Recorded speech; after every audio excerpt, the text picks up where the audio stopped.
bom dia a todos. Prazer estar de volta no Morning Call. O Raio XP, como você falou, esse relatório mensal que a gente publica atualizando as nossas visões para a Bolsa Brasileira. E no Raio XP desse mês a gente trouxe dois temas bastante relevantes. O primeiro, a gente está falando o que está acontecendo no mundo, por que a performance está tão diferente entre os países. Afinal, a gente viu uma queda grande das bolsas americanas nesse primeiro trimestre. Elas caíram 5% para o índice S&P, 10% para o Nasdaq, ao passo que as outras bolsas no mundo têm ido muito bem. A Europa está subindo mais de 12% no trimestre, China subindo quase 20% e o Brasil com uma alta de 17% em dólares nesse primeiro tri. Se a gente lembrar o nosso relatório Onde Investir 2025, que publicamos no final do ano passado, a gente dizia lá que a tese para o ano era que esse grande prêmio que os Estados Unidos tinham em relação aos outros mercados iria começar a fechar ao longo do ano. A gente não acreditava que aquele prêmio fosse algo perene e a gente acreditava sim que os Estados Unidos fosse ter uma performance inferior a outros mercados. Essa tese já está acontecendo, vale dizer que mais rápido até do que a gente esperava, né? A força e rapidez desse movimento surpreendeu a gente e a gente comenta o porquê disso no relatório.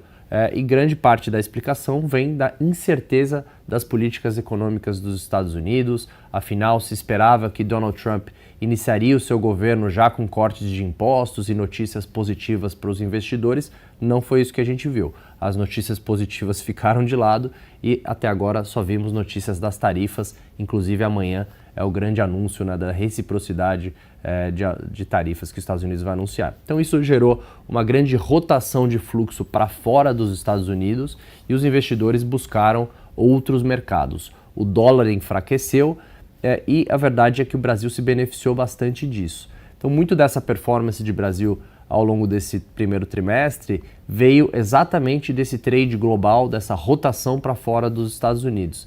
É claro que muito investidor ao longo desse primeiro tri viu essa performance forte de Brasil e concluiu que, bom, já estamos fazendo aqui um trade de eleições, o mercado já está antecipando as eleições de 2026 e se animando com esse tema. A verdade é que não é muito o que os dados de fluxo mostram.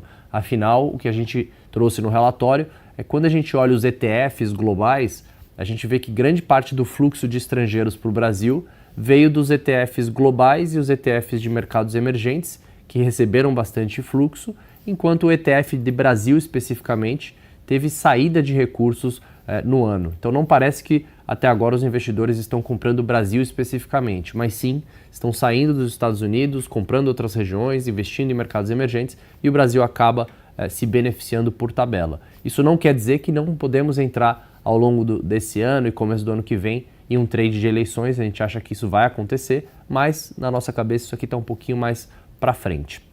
O segundo tema que a gente traz no Raio XP é como se posicionar nesse ambiente, nesse regime de juros altos e inflação em alta, como a gente ainda está observando aqui no Brasil.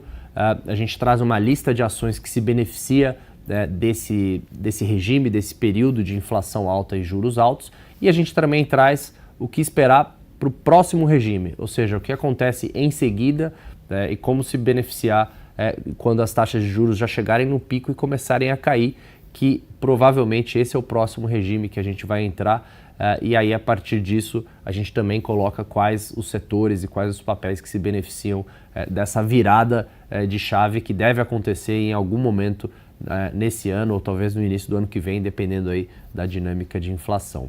Então, dois temas bastante relevantes. Por último, a gente continua mantendo o valor justo do Ibovespa em 145 mil pontos para o final desse ano. Continuamos vendo a Bolsa Brasileira como bastante atrativa, apesar desse rally que vimos no ano, a Bolsa Brasileira continua negociando aí próximo de 7 vezes lucro, que é um desconto bem relevante ao múltiplo histórico. Então, de fato, a gente não viu ainda a Bolsa Brasileira se tornando cara, apesar desse rally interessante que vimos nesse começo de ano.